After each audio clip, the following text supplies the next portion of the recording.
What's up, guys, and welcome back to the Summit 7 American Qualifiers. We got Infamous going up against Digital Chaos, last best of 3 of the day. Let's hope it's going to be a good one because DC just had a little bit of a shuffle, but we'll get to that in a little bit, I'm sure. I'm Mike Loris, going to be joined by MRP Dota. Dude, what is going on with these Infamous people's names? It's pretty sick. Oh, yeah. YYF and Baboka Jr., that's not bad. Is that actually YYF? I doubt it. That would be hilarious if it was, though. Ping issues, I feel, if he was playing on USC's right now. But either way, we seem to know everyone from DC's side, even though they had that minor shuffle that you talked about. Forev going to join up with his former MVP comrade. And it's been a little while since we've seen our MVP boys return to glory.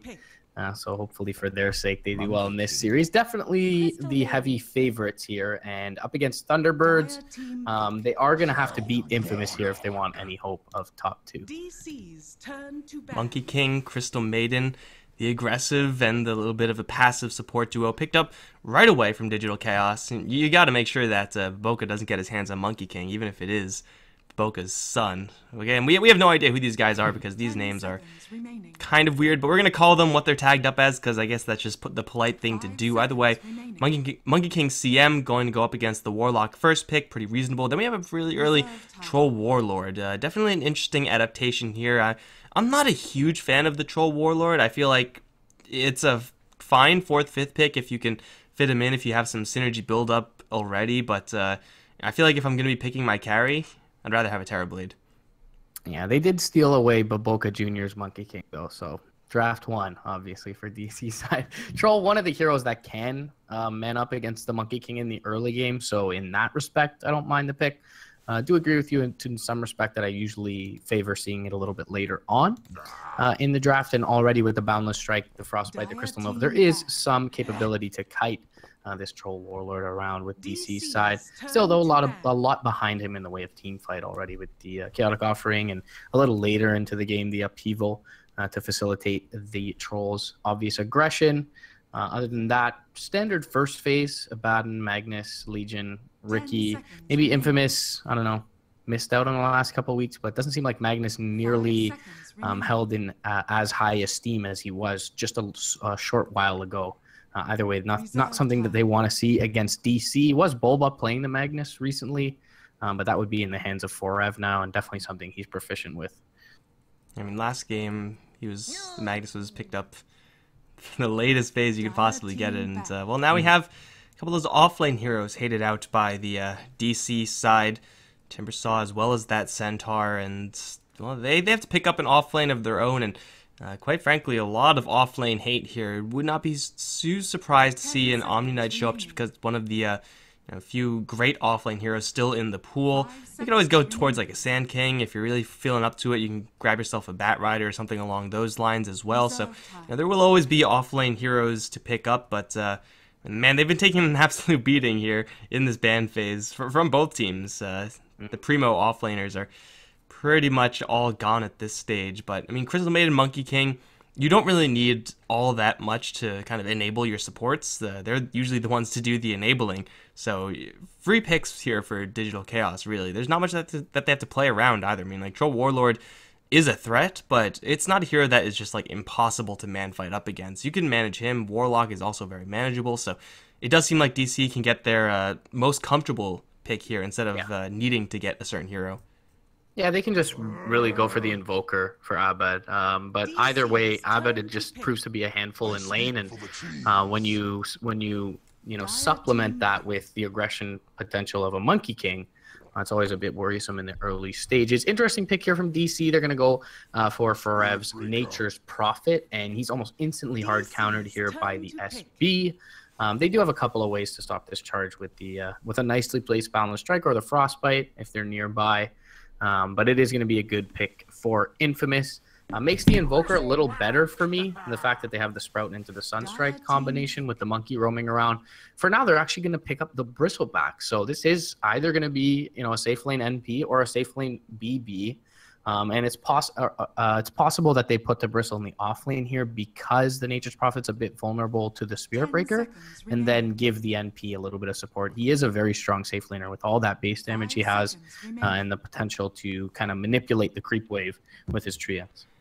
Absolutely love the Bristleback pick, though. With the Crystal Maiden, it solves so much of the Bristleback's mega early game, where you can just spam out your quills to your heart's content, and I mean, you gotta, I guess, still be kind of responsible, but yeah, you'll be doing so much extra damage.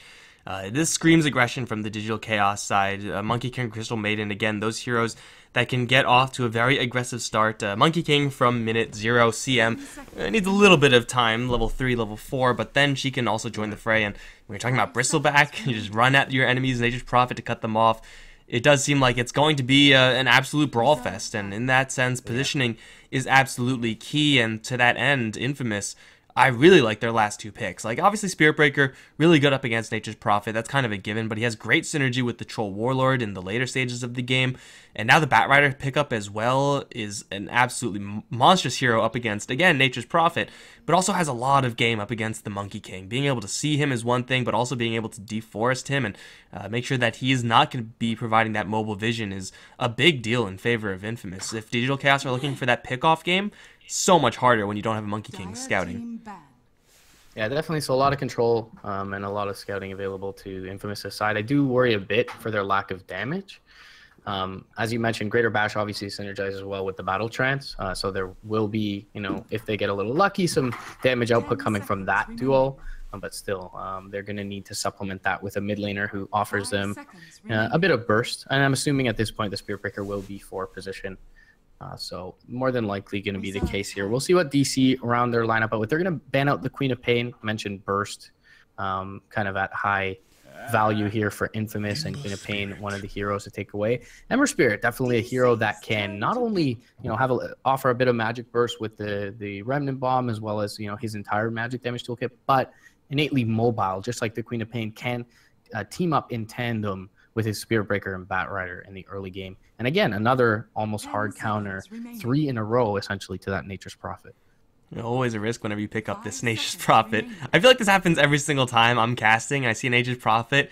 It's like, oh, right, we got Nature's Prophet, and now we're up against Spirit Breaker, and a Clockwork, and a Storm Spirit. It just gets worse and worse every single time, but Ember Spirit is a hero that has, kind of mediocre matchups over in the mid lane. Spirit Breaker charges definitely will try to tip things in the Ember Spirit's favor, but Abed looking for the mid lane hero most likely, unless we see something a little bit of a twist here for Digital Chaos as far as Nature's Prophet or Bristleback going mid, which is also not an impossibility, but you mentioned Invoker a little bit earlier. Lena's still in the pool, though I would be concerned for her survivability somewhat.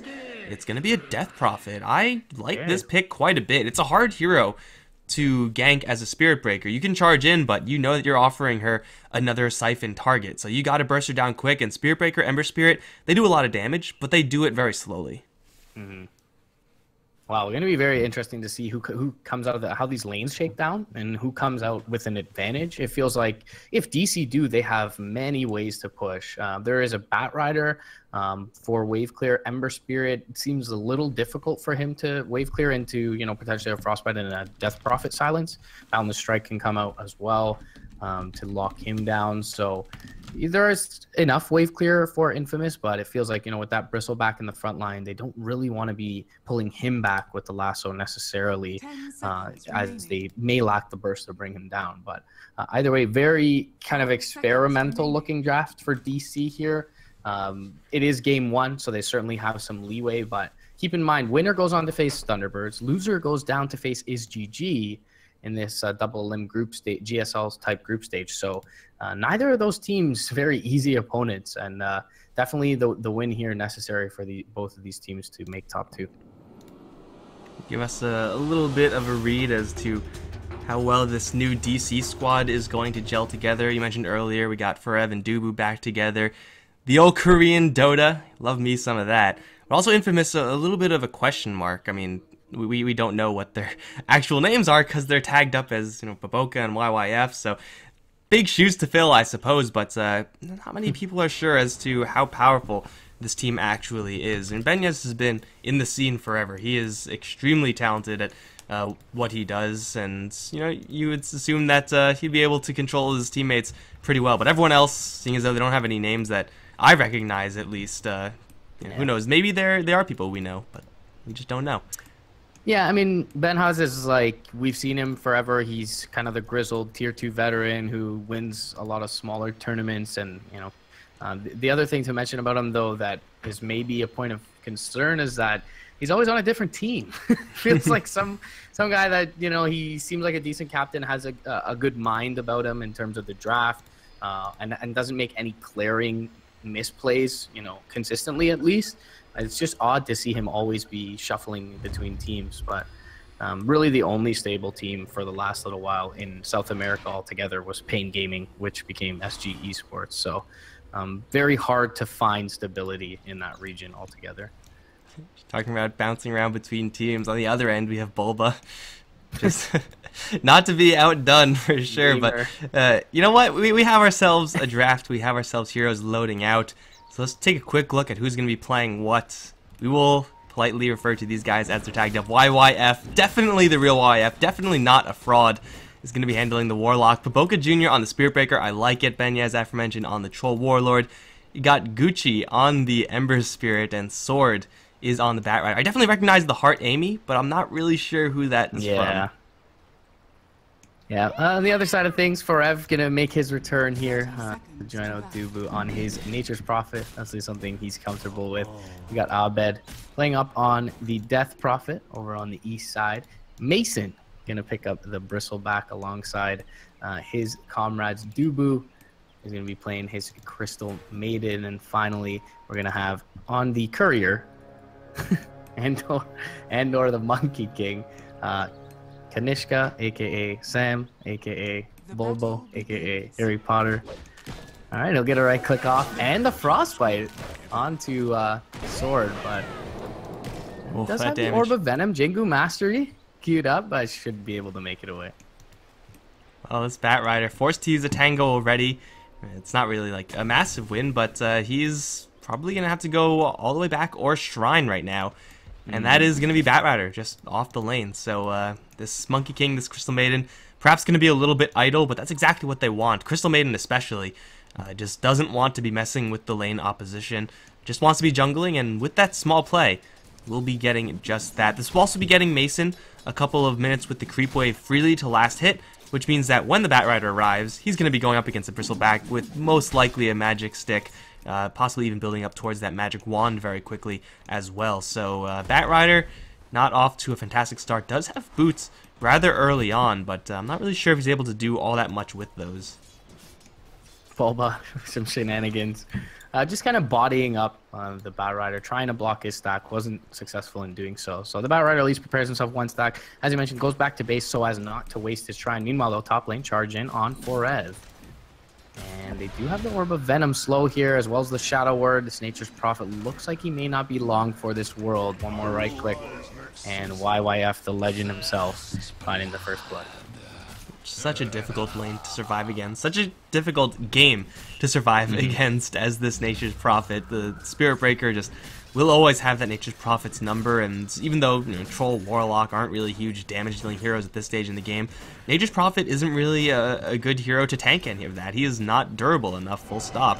So if he's not going to control the wave... Oh, actually, mid lane, Abed getting a really aggressive playoff onto Gucci will get the kill, and with the salve, we'll be just fine. Ember Spirit dropping first. I'll mention that in a little bit, but Forev, if he's not able to control the creep wave with his treants, make sure that he's CSing with them, pulling them back in, and being cute with the aggression, then he's going to be in a lot of trouble. But Abed getting that first kill on a really good matchup is going to be charged now by Baboka Jr. Picks up a double damage rune, pisses off Roshan in the meantime. Luckily for him, he doesn't get hit by him. Onto Abed, he'll stick pretty closely, but Gucci has chains, but he doesn't have any way of closing the distance for chains. And even with that charge in, Abed is expected to pretty much smash this lane even more so than he is right now. Yeah, he's dominating the CS. I mean, not by an extremely wide margin, but by a wider margin than back with Death Prophet. Not a hero necessarily known for her right-click or animation, and he's got 4 denies against the Ember Spirit. So really well played for him thus far. Elsewhere, things going well for DC. I mean, they lost Forever, but that's kind of expected, and now he's going to be encroached upon again. Charge going out onto the Nature's Prophet. Does not have a point in the sprint. Can go for the instant TP out, but with the double damage rune just expiring on Baboka Jr., it looks like he will be able to retreat back to safety. And Dubu farming elsewhere. Cape Kona farming in the bot lane very well. Mid lane now in trouble. Stick thinking about it, Bulba. What the hell is this? He's a double damage rune? Okay. Just not going to deploy it just yet, but still Gucci is going to be forced to burn through a lot of regen. This courier better give him something. Boots and Clarity is not the regen he would really want. He does still have one shrine active, so he will be able to work with that. But now Dubu going to make his arrival with Forev as well. Looking to jack the courier, and that will be taken down. Tries to sprint away, not going to happen. Gucci locked down thanks to the snowman. But seems like Abed was just a little bit too far away to fully capitalize onto that kill, especially with the rotation from YYF. But either way, you may not kill the Ember Spirit, but you do get the courier. And it's not like Forev was able to do all that much in that meantime anyway. Yeah, it's well worth his rotation. All he would have been doing otherwise jungling. But Gucci in trouble again mid lane here. Crypt Swarm goes out. Gets the Flame Guard off just in the nick of time. But now he won't be able to push the wave or CS with that for the next 30 seconds. So it's still a win for Abed overall in the lane. Under the cover of Invis, YYF not posing much of a threat here to Abed. And Forev finding some space in lane. He gets his level 3.5 already. Mason beating into the tower bot lane. And speaking of bot lane, Sword in trouble. One more right click. Oh, the Frostbite from Dubu will end up getting the kill. YYF here alongside Baboka Jr. But they don't really pose much of a threat. And Mason gonna body him away. So already 40% of that tower tier 1 bottom lane taken down, and the early game going well for DC. A little bit surprised we don't see Magic Stick being picked up by the Bristleback. You don't really need a lot of mana since you already have the CM, but oh, okay, never mind, he picks it up. So he is going to go up against the Bat Rider and pretty much the matchup you would expect. Magic Sticks, Magic Wands galore, and everyone spamming their spells. It will be difficult to kill off these heroes unless you make a really big effort, but either way, 2-1 for DC, and we now have a level 3 Crystal Maiden, Monkey King, only level 2, but still with that Orb of Venom and still with Dubu to set everything up.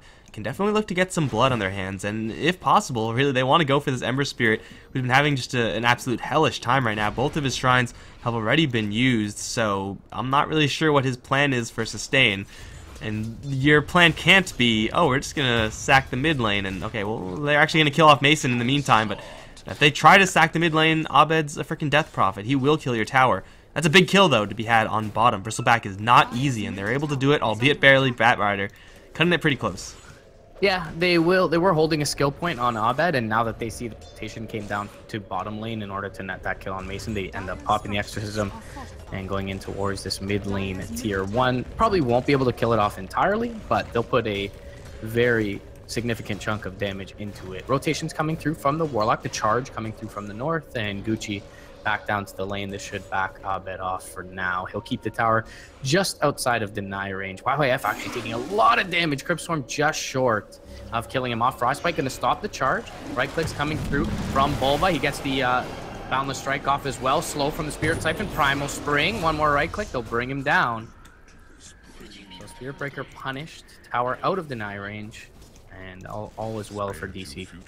That was actually a pretty sick jump from the Monkey King on the Sprout of the Nature's Prophet, and the trees disappeared, and I thought he was going to stun himself. But I guess that's not how that works, or maybe he was already in the air, and well, something happened there, but either way, was able to jump off the Sprout, and well, it's, narrow combos, but combos nonetheless. Forev is level 5, and he is going to go for the Midas. Even though he hasn't really been able to truly lane, with the jungling of the Nature's Prophet, he is still remaining fairly competitive in this game, is topping Gucci and the enemy Bat Rider in the farm department. So, yeah, I mean, you can't really ask for more coming out of your Nature's Prophet.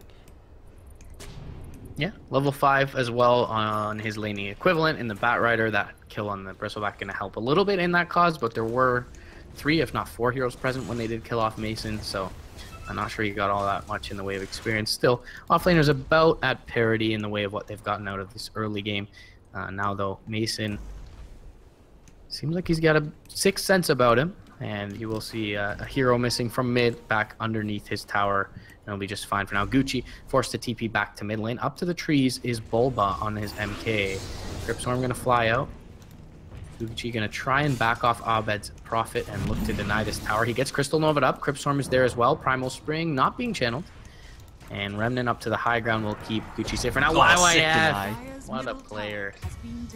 And in the meantime, they were battle trancing and charging for Forev. And, well, Mason's going to spring into action, get right back into the lane, but it is still a tower picked up by the DC side, and losing a Nature's Prophet, again, to this combo is something that's pretty much to be expected. He's only died twice, so for Forev, it's still perfectly fine. This Bristleback is going to be joining the fight very early on, though. Is not going to go for any fat items, just the Hood, now a Vanguard, and he's going to look to join very quickly. The fight will break out up towards top lane. Benyaz is going to get drained out by Abed, going to use his Exorcism here as well. Benyaz will get swarmed down.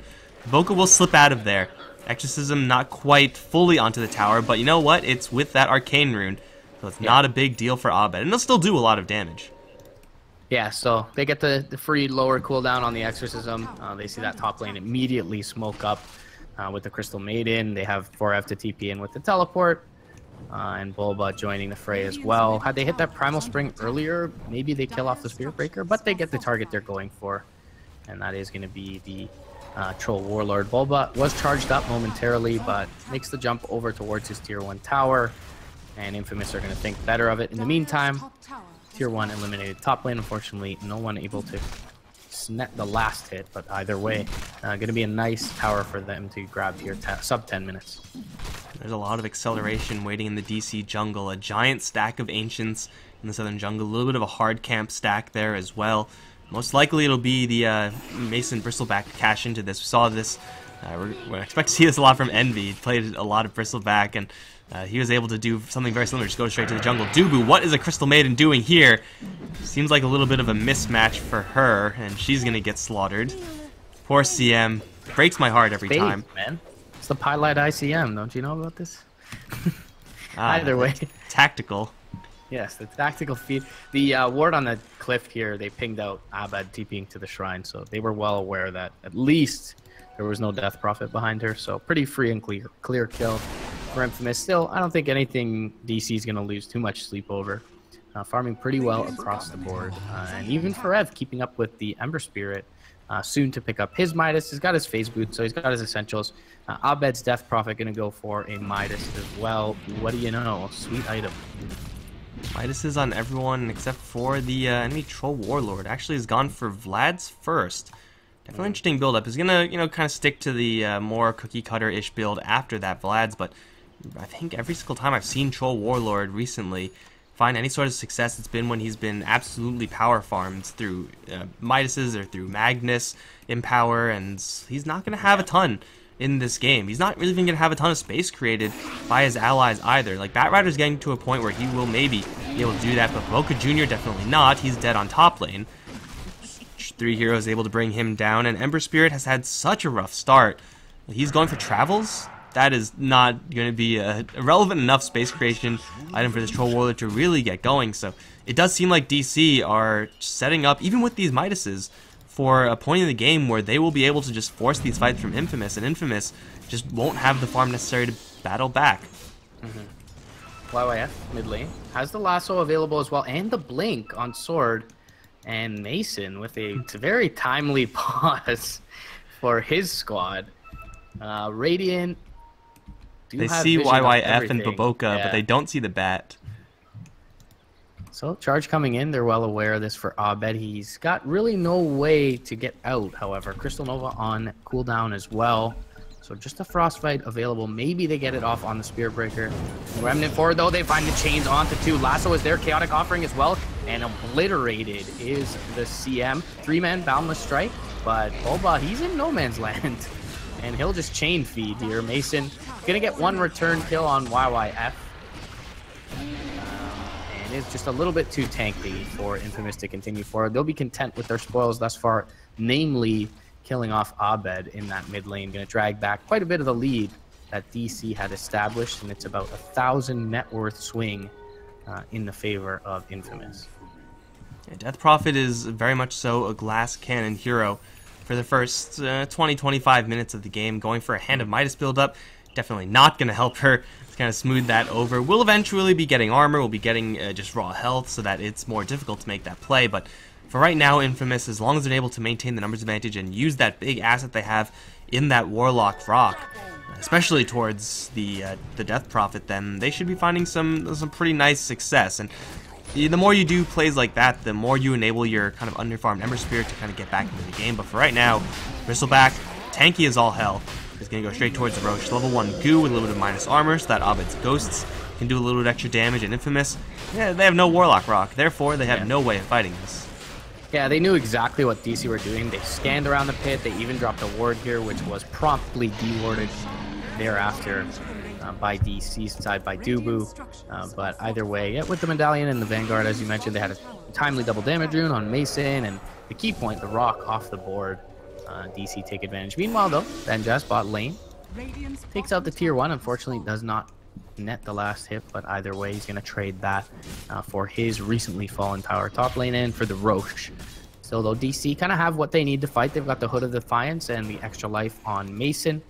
Abed, he's still no exorcism for a good little while as they used it to bring down the Roche, but will be up well within the duration of the Aegis, and he should have a Veil to couple with that as his Midas ticks away. Oh, we have a charge out from this bottom lane. It's going towards Dubu, but Dubu has so much protection. But Abed, Bulba, they are definitely heroes that Infamous can deal with, especially since Sword does have a Blink Dagger at this stage. I assume that they know about it, DC, although I don't think it's been clearly used by the Batrider yet. I may be wrong about that, but it looks like that charge not going to do a hell of a lot right now. As long as the Exorcism is down, there's really no point in DC making any super aggressive plays. They do have this farming advantage given to them by these Hands of Midas and this Bristleback. Though he is very tanky right now, and you may want to just kind of leverage him into a bunch of team fights, it's only going to be if you find free ones, such as over mid lane perhaps, where they're going to make an attempt on this Ember Spirit. Not quite a full commitment though. Yeah, looks like he'll be able to make it out. Didn't even have a defensive remnant up, but Silence only level 1, so he'll be just fine for the time being. Either way, DC spending a little bit of time farming until they get their Abed cooldowns back to maybe take a look at some of these structures. For now, though, they'll put Mason on the front lines. He's very difficult to initiate on, especially with an extra life, and look to take this low-hanging fruit out of the offlane tier 1. We're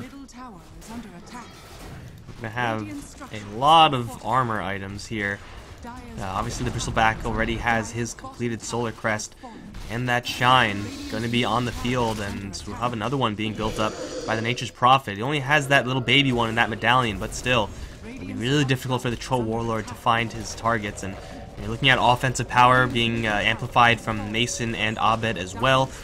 Ghosts are physical, of course, and Bristleback is purely physical as well, so these armor swings will do some pretty nice work here for the DC side. This tower push on bottom is not free. Benyes definitely using the Troll for pushing a lot more than we ordinarily see. Usually it takes a little bit longer for Trolls to get a lot of pushing power because they're usually off farming, but is looking to use that Fervor and that Berserker's Rage as much as he possibly can, and is actually doing a really good job at just chipping down bottom, putting damage into this tier 2 in the mid lane and bottom lane. It's definitely not a relevant amount of damage. They're going to charge in after Abed. He's very low on mana. Charge going to land. The Chaotic Offering is going to chain stun further. Death Prophet is able to get, I don't think any siphons off. He will stick up, try to start for a little while longer. It's not going to happen. Mason also dropping very low. Does have the Aegis, so he's going to go a little bit further. As Forev does teleport in, is going to leash down YYF with the Sprout. They'll take down Boca Jr. first, and Mason's still alive. They don't have any more chase power, though, and it will be ultimately just a 1-for-1 exchange. Aegis still held by the Bristleback, though Batrider's going to come in. Not going to make any sort of commitment here. Not a great trade for DC, but at least they don't have to worry about the Chaotic Offering anymore. Yeah, I was going to say that the Dire side, I think, are very happy with that they expend an Exorcism top lane for a tier 2 that isn't necessarily all that influential in the way of map control. And they get the mid lane tier 1, which, even though it's a tier 1 compared to a tier 2, feels a lot more valuable.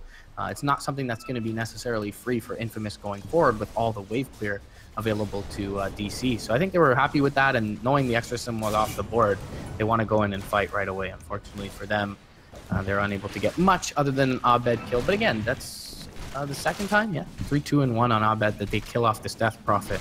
So even with the Midas, keeping her down, keeping her, killable, not extremely tanky, is going to be a very desirable result for Infamous.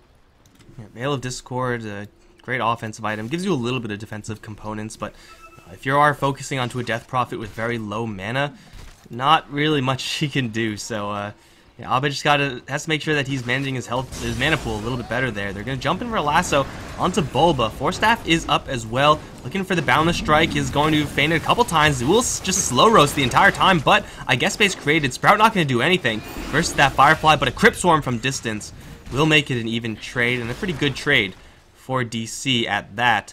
And as soon as they make that trade, we could see immediately Infamous springing into action. Ben is on bottom. He's going to shove this one over towards mid lane, same exact thing. And DC, though they can push really, really quickly, I don't think they can race this many heroes who are already in position to push towers. Yeah, bot lane for Ev TPing in. Nicely timed ranged Whirling Axes from Benjaz, and he's got support inbound as well. Now they see 2 heroes showing near the tier 1 top lane, and they'll charge in onto Forev to get the Nether Strike off. A couple of right clicks coming through from Benjaz, and it looks like Forev will be sacked, as will the tier 2. Top lane, they don't expend an Exorcism this time, so kind of learning their lesson from bottom, but still, it's an even tower trade, and the Aegis expires. Infamous are not by any means, sad with this trade. They're going to TP in Sword towards top as he respawns. He's got Blink Force available to him, but there is Radiant Vision up on the cliff, so they are going to see him. Up to the tree goes Bulba. Oh, Mason trying to TP out, jump forward. Frostbite is there. Lasso is there, though, as well, onto Abed. They get strike off with the Chaotic Offering, hits 3 with the Remnant Bomb as well. Freezing Field is going to come out, does a decent amount of work for the Radiant squad. It's actually almost going to kill off the entire Infamous team.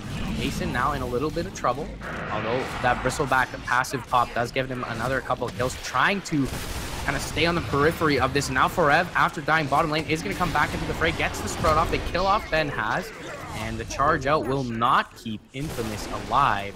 Mason just undealt with in that fight, and he ends up doing a lot of work, and they end up taking, if you include the original 4F death, a 5 for 4, but overall 5 for 3 in that small skirmish, and they will be able to get some chip damage done on the tower here. Can't really blame Infamous for not dealing with Mason. He's just way too tanky to effectively burst down.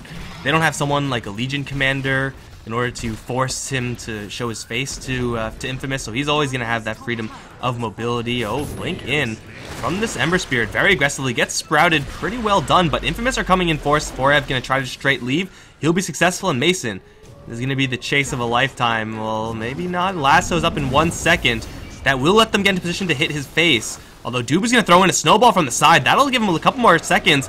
And, well, Bulba's going to throw out his ultimate. Will do a whole lot of nothing. But they will still turn around on the Bat Rider and do him in. Bristleback just does so much damage right now. And it does seem like with that kill, DC, once again, assembling the troops on the top lane. I think the big difference between that last fight that we saw and the previous fights was that Abed was not 100 to 0. He was able to get some siphons off. And though he was taken down eventually, he put out so much damage before he dropped. Yeah, and it might even be a silver lining that he died because he didn't expend his Exorcism. They still have it here with an exposed lane of Rax, and we'll see if they look to press forward. I mean, Bulba did miss the Wukong's command, but he hit a max range Boundless Strike there, which nests them the kill on the Bat Rider. It's going to give them 10 seconds here where there's no Bat. He'll get the silence off. Abed will onto the YYF Warlock. And they will get a little bit of chip damage into this melee Rax, maybe choosing the wrong Rax here. We'll see now that the glyph expires if they can get enough work done. Jump forward. Lasso is going to find the Death Prophet. They'll battle trance up. Try to burst her down. She is getting very low quickly and will be brought down. And they will not get the melee Rax. So easily could have brought that range Rax down, but get a little bit greedy here and a quick snap reaction from Sword on his respawn, netting the Death Prophet there. Death Prophet is certainly building up a lot tankier right now. With that hood, we saw how long it took them to actually bring her down, but that initiation from the Bat Rider, pretty much textbook. It's going to be perfect for them. Baboka Jr. going to land the charge. The two-man strike is going to slow them down, and then Mason is going to let loose, although the Chaotic Offering does drop in the middle, killing off the 2 supports. Forev's once again going to try to straight TP out of here. He will fail. Mason will succeed. Again, this Bristleback rather unkillable. But Infamous are able to strike back really hard, killing 4 heroes while losing none of their own. It's the fight that you would expect when Chaotic Offering is used, and for DC, this Death Prophet, I'm not really sure if I like this Boots of Travel selection. It does seem like she's being targeted every single time, and she doesn't have a Dazzle or a Vengeful Spirit behind her to save her. She just has to survive in order to get that Siphon off. Did you see that Spirit Breaker play? He was pretty much left for dead through Mason, and he nether struck a creep that was walking to the east.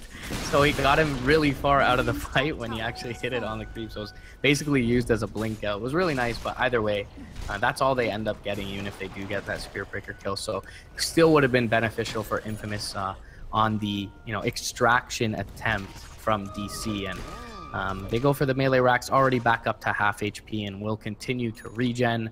Infamous also pushes out the lane in the meantime, so that's going to deter DC from trying to go right back towards top with their next exorcism cooldown. Still though, everyone pretty farmed for DC's side, but a few glimmers of hope now for Infamous, and they will look into the BKB for their Troll Warlord relatively soon. They're going to smoke up the Ember Spirit alongside the Bat, and with the Veil, they do have enough damage to kill most heroes. You mentioned the tankiness, the Death Prophet. She does have that 12% magic resistance talent plus the Hood now, so probably not the one they want. Sword will find her anyways. Charge comes in. Gonna be veiled up. You get the Remnant Bomb off. The chains are there too, and it looks like they may. No, she silences. Yes, they just have enough. Kill off the DP. No one responding for Infamous's side. So even with the Hood and the 12% magic resist talent, Abed gonna be taking it down again in this one. And that's the 5th death for the DC mid laner. Just not enough health in this Death Prophet. Of course, you can't expect her to survive a gank of that caliber. Pretty much left for dead from the rest of her teammates, but not even time to try to get a Siphon off, which, who knows, may be able to turn the tide, simply because Ember Spirit tends to be, especially with this Veil build, very front-loaded as far as his damage output. You get a big burst of damage, and then not much afterwards. So if you survive that, usually you're just going to walk out of the fight. But for right now, she's going to be respawning soon with Exorcism available. But Infamous are doing a really good job at really abusing this vision that they have with the Batrider, with the Spirit Breaker to capitalize even further. And still, Mason is wandering around unanswered, and he's going to have another fat item soon in that Assault Cuirass build-up. But everyone else on DC seem extremely, extremely vulnerable, especially since they're going to try to go for Roshan. Up against the Batrider with still Lasso, as well as a Chaotic Offering. They're going to smoke in. It's only Mason presenting himself right now. And if they're going to focus him, he's kind of okay with it. He's going to turn his back as best he can. Boundless Strike is perfect. Here comes the ultimates from the supports. Both of them are going to drop pretty well. But no, they're actually going to both be canceled with a Chaotic Offering dropping onto Dubu. Abed, though, he's in the middle of the fight with his ultimate active. It's going to kill off the Golem in a hurry. But Infamous, they took the CM kill. And they're going to back off away from that circle of monkeys. As Abed's going to go right back in. Ooh, brave blink in there from the Batrider. Lots of damage being dealt to this Bristleback right now with the charge in. They'll bowl over Mason and actually jack the Aegis and kill off 4Ev. Infamous just get away with murder. That's a 4-0 after that initial team fight. Plus they're able to, well, maybe get a 5th as Boba is spotted. Here's the charge, and he's swarmed with heroes. Full 5-man wipe. And they get the Roche and the Aegis, I think. Yeah, they kill off everything. They kill actually everything. Yeah, I mean, that's what you call pot committed, I suppose, from DC. They just would not give up on that Roche, and they really, all it was, they didn't respect the Veil on the back end of the fight. It was the second cast of the Veil from the Ember Spirit. Firefly was on the ground. Flame Break was ticking away, and he just, I mean, Mason just didn't expect to die that quickly. Abed as well, with the charge coming through on the back end, ends up getting finished off, and the Aegis dies just after. Or the Aegis drops just after they die. So really unfortunate set of circumstances for DC's side. And Benjaz, with the reveal of his BKB, was able to survive through all that initial brunt. So he didn't take any damage from the freezing field, which is, the main reason I would say he survives in the pit there. Yeah, that was just a good initial disengage from the Infamous side. Chaotic Offering helping a lot in that regard as well, but I mean, it's so clear what you have to do in that situation. As Monkey King, you drop your ultimate because there's a team fight, but then the enemies just walk away from it.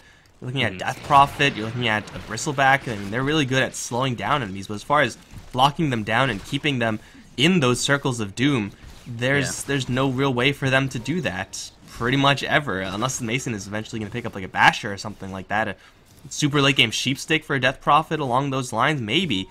But Infamous just able to walk in and walk out, thanks to the lack of disables there from DC. The only heroes with disables where, I mean, Crystal Maiden was channeling, obviously, and the Boundless Strike was already used, so Yeah. that initial disengage really saved their bacon there, and now they're in a dominant position just to look for these pickoffs. They do have to be careful BKB because on the DC back. have a lot of power, but they're looking at Mason for right now. Dubu right behind him as backup. Sword is spotted. We'll have a blink out, and he should be just fine. Oh, but top lane, Yeah, they do have a Bulba's BKB less on the fine. back as Forev well. is going to arrive to help him out, and Abed will as well. They have an Orchid on 4F. Another strike, though, from range is going to connect on him. Does he drop it off? He gets it off onto the Ember Spirit, but they'll just walk away from this one. Charge will cancel the TP, and a couple more right clicks with the Battle Trance will finish Bulba off. DC are getting rolled in the past 5 minutes here. Mason going to try and chase down Benja's bottom lane, but he's all by his lonesome, so can't really pose much of a threat. And DC have had their lead not only eaten, but eaten away entirely, and now Infamous have generated 10k in the way of a net worth lead. That Roche fight really proving to kind of sway the game in Infamous's favor. The one last thing I forgot to mention about that fight is the upheaval channeled for like 3 seconds, and Abed was forced to use his silence, his big AoE silence, just on one hero, the Warlock, who had already already dropped his chaotic offering. So Infamous spiraling into a lead here. Spread of farm is definitely going to be something that's concerning for DC. Hanamitis forever on this Nature's Prophet and Death Prophet both, so yeah, you'd expect them to be fairly farmed. They're not quite as farmed as they really need to be, and you're looking at Infamous's heroes. I mean, the Troll is on top, the Ember's not too far behind, and that's to be expected. We have Hanamitis on the Warlock as well as on the Spirit Breaker. These supports are just going to be rolling in the dough. Compare that to Bulba and Dubu on this Monkey King and CM. They just don't have the ability to keep up with farming. Well, Dubu is going to get picked off, so that's not going to help his farm game either necessarily. But Infamous's spread of farm is going to be so much more balanced. And for DC, that means that they absolutely cannot afford to get picked off. And they're up against a Batrider. It's just not possible for them to not get picked off. So Infamous just working with such a farm advantage in raw gold, but also in how that gold is actually dispersed in their heroes. Yeah, it just feels like the early Nature's Prophet pick. They haven't been able to utilize it well. Really no one aside from Bulba who can initiate picks on the other side of the map, and it's far beyond the point in the game where a Monkey King and Nature's Prophet duo can kill off enemies. So they're forced to 5-man here, and it feels like the Spirit Breaker pick, specifically, has just been able to create so much chaos in these fights that they can't get the proper positioning that they need to get the value out of the Exorcism or the Freezing Field or the Wukong's command. I mean, we haven't seen a single really Wukong's command do anything noteworthy thus far in this game. So really good team fight execution from Infamous, but does feel like to some extent some draft limitation at this point for DC. Usually we see the Monkey King on kind of the side of the fight, on a tree perched, and then he'll drop the Wukong's command from over a cliff or something along those lines. And again, we established Batrider is just not going to let that happen. As long as the Batrider's in the game, Bulba can't afford to play those cheap shenanigans, because if he's spotted, he's just going to get killed. And that means that the Wukong's command are always when he's in the middle of the fight, and he's clearly not tanky enough to be able to get away with that. Maybe Shadowblade as his next item will help him make sure that the circle stays for a little while longer, but it just does seem like Infamous have this Monkey King and this Nature's Prophet pretty well locked down just by hero disadvantage or hero advantage alone. And they don't really have to work too hard to get that much else aside from that. And Infamous are starting to rally the troops here, looking for this tier 2 tower. Chaotic Offering is up, and DC, they need to make a pretty big play. If Death Prophet had a little bit more gold, a BKB would be such a big difference for her, but not quite up yet. They've got a Solar Crest as well on YYF for Benjaz. They can throw that on him or even on the Ember Spirit. And they've got a Shadow Blade for Baboka Jr. So the initiation has definitely been in their favor thus far, and perhaps even more so now with that tool to get him into the fray. They will take the tier 2 essentially for free. And just kind of an acknowledgement of the state of the game from Infamous here, how far forward they play with their Batrider. He really, even holding a gem, is playing with Reckless Abandon here, has a BKB available, so doesn't feel threatened by this DC lineup all that much. There's no one who can really jump on him and lock him in place with that BKB at his side. Man, this Ember Spirit He's getting pretty ridiculous amounts of farm right now. He has the more or less pretty classic Ember Spirit build, but is going to deviate a little bit. Mjolnir definitely not a bad item to have, but attack speed on Ember, I do think that it's probably better if he was to go for that Shiva's or an Octarine, just a soul booster item, try to get more bulk on him. But he is just looking for some extra DPS, and I guess it does make a little bit of extra sense when you have a Troll Warlord on your team as well. Charge in, going straight towards Bulba. He's going to get locked down. Balance Strike onto 2 is great, but that's not going to save him, nor is it going to save Dubu, as they're both going to fall. These supports, pretty much just pure food for the Infamous side at this stage, and with those 2 kills, maybe going to look at a little bit of poke up the high ground. The Batrider still has his lasso, so they could still stick around. Does feel like, though, Infamous are so confident with their ability to control the map with the Batrider, the Gem, and the Spirit Breaker right now that they'll just play it safe and wait for this next Roche. And it is going to be up relatively shortly here, 5 seconds until the potential spawn of Roche. So they'll take the last outer tier tower and this tier 2 mid, and maybe take a look at the pit, or as you mentioned, perhaps even have a poke at high ground. Still a minute and a half, some odd, before Roshan is going to be up. Mason split pushing, just trying to get a little bit of room for his allies to get something done, but split push up against Travels on Ember Spirit, not really going to be too much effect in the grand scheme of things. Now DC, they're kind of locked in their base. Up against the Batrider, it doesn't seem like the status quo is really easy to change. Same thing because of this Spirit Breaker, who, wow, you mentioned some invis. He's got the big daddy invis. Silver Edge is up above that Shadow Blade. And you know what? I heard that's a pretty good item to have up against the Bristleback. Getting rid of that passive is absolutely backbreaking. Is really good up against the Bristleback. Literally backbreaking. Nicely done. No, we're not doing that here. That's too easy. Courier in the pit. I mean, this is how much you control the map right now. You can just sit your Courier in the pit and wait for Roche. Already Spirit Breaker hitting his 120 GPM mark, so he's got not only a real Midas, but a pseudo Midas on top of that, and maybe even slightly more effective than old Midas, I guess. The new Midas with the 220 gold per tick might be better than 100 GPM, but either way, they're going to just wait out Roche, and that'll be up in 30 seconds. And Infamous feel very difficult to stop for DC's side. Of course, Wukong's Command, Exorcism, these are all good tools for high ground defense, but with an extra life, a BKB, Talisman of Invasion on Benjaz, it's going to feel very difficult to kill this Troll Warlord. And oh no, not this again.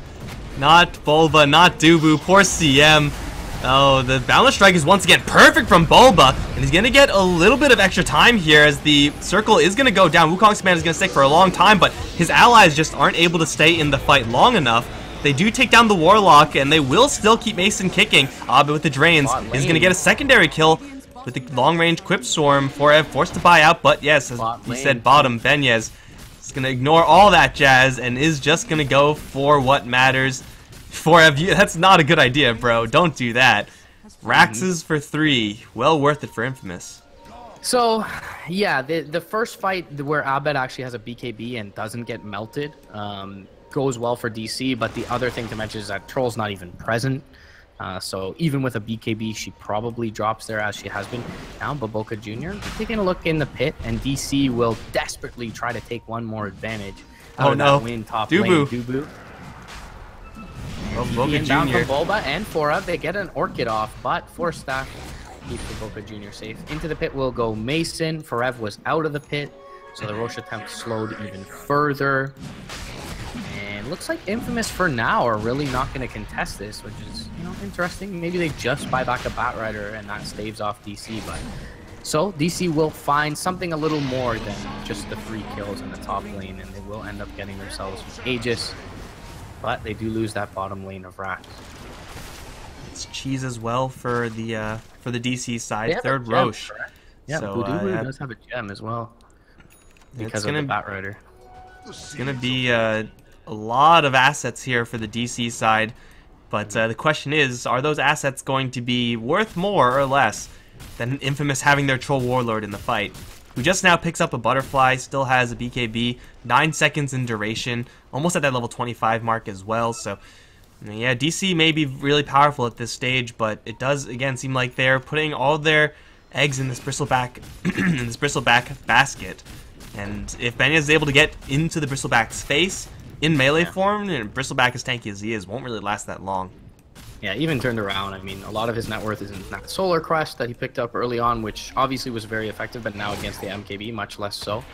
Benjaz with the Flutter and Phase moving at 550 MS. Now he's going to turn and look at Mason. He will pop the Battle Trance. Mason gets mini bashed up here, trying to run back into the arms of his teammates, but they've already taken out Abad with the Spear Breaker and the Bat Rider. Now the last was going to find Bulba. They're going to bring him down. Freezing Field for Dubu channeled for about half a second as he's going to turn tail and run. And now Ben has, with the BKB, will be able to slow up the Bristleback. He'll charge him up as well. And Aegis or not, it looks like he'll end up dropping there.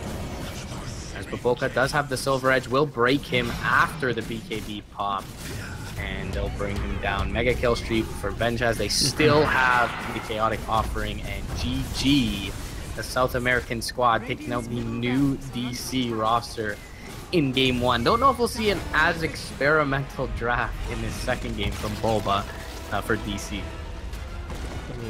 That was, again, a 4v5 fight, and DC just losing the Death Prophet, and that's again where where that spread of farm comes into play.